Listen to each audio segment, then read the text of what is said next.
पत्रकार परिषदेमध्ये ते म्हणतात की एकनाथ शिंदेंनी बॉस बदललेला आहे. ते अमित शहांना पूर्वी भेटायचे, आता पंतप्रधानांना ते भेटले. उद्धवजी, जसे तुम्ही झेंडा बदलला, तुम्ही अजेंडा बदलला, त्याच्यामुळे स्वतःवरून जगाची परीक्षा करायची नसते. माननीय पंतप्रधान मोदीजी देशाचे पंतप्रधान आहेत आणि आदरणीय एकनाथजी शिंदे साहेब महाराष्ट्राचे उपमुख्यमंत्री आहेत. त्यांना तुमच्यासारखं फक्त राजकारण आणि पैसा आणि पैशाचे कंटेनर एवढंच नाही दिसत. एकनाथ शिंदे साहेबांना शेतकऱ्यांची काळजी आहे, लाडक्या बहिणींची काळजी आहे, मतदारसंघाच्या आणि महाराष्ट्राच्या विकासाची काळजी आहे. त्यामुळे ते विकासाचे अनेक प्रश्न घेऊन माननीय पंतप्रधानांना भेटले. त्याच्यामध्ये तुम्हाला इतकी का भीती वाटते? न्यायालयावरती विश्वास नाहीये का तुमचा? या देशाच्या संविधानानं जी न्याय व्यवस्था डॉक्टर बाबासाहेब आंबेडकरांच्या संविधानाप्रमाणे चालते ना, ती इतकी मजबूत आहे की ती प्रत्येकाला न्याय देते. आणि म्हणूनच आमच्या पक्षाचा, आमच्या नेत्याचा संविधानावर आणि संविधानाप्रमाणे चालणाऱ्या न्यायव्यवस्थेवर विश्वास आहे.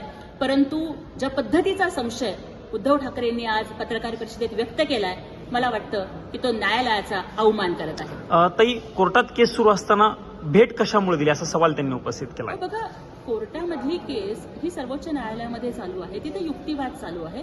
आम्ही न्यायालयाचा आदरच करतो.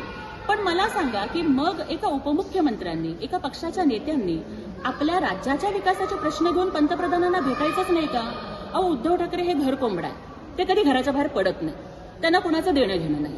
आता फक्त त्या झेंजीच्या आंदोलनाला ते कसे काय दिल्लीपर्यंत आले रीलमध्ये झळकण्यासाठी, ते त्यांचं त्यांनाच माहिती. कारण बुडत्याला काडीचा आधार, तसा उद्धव ठाकरेंना दिपकेंचा आधार असं झालं. त्यामुळे आता त्यांचं राजकारण हे फक्त त्याच्यावरती चाललंय.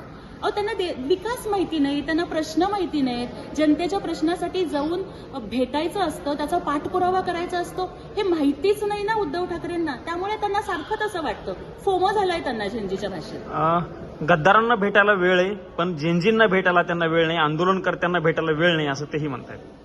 उद्धव ठाकरे हे स्वतः महागद्दार आहेत. महागद्दार, महाराष्ट्राचे गद्दार. कारण लोकशाहीप्रमाणे जनादेश सगळ्यात महत्वाचा असतो. 2019ला जो जनादेश महाराष्ट्राच्या जनतेने दिलेला होता ना, त्या जनादेशाशी गद्दारी करण्याचं काम हे उद्धव ठाकरेंनी केलेलं आहे. जेव्हा कोविडमध्ये जनता हुरपळत होती ना, तेव्हा मुख्यमंत्री म्हणून स्वतःचं कर्तव्य न निभवता घर कोंबडा बनून फेसबुक लाईव्ह करून जनतेशी गद्दारी करण्याचं काम हे उद्धव ठाकरेंनी केलेलं आहे.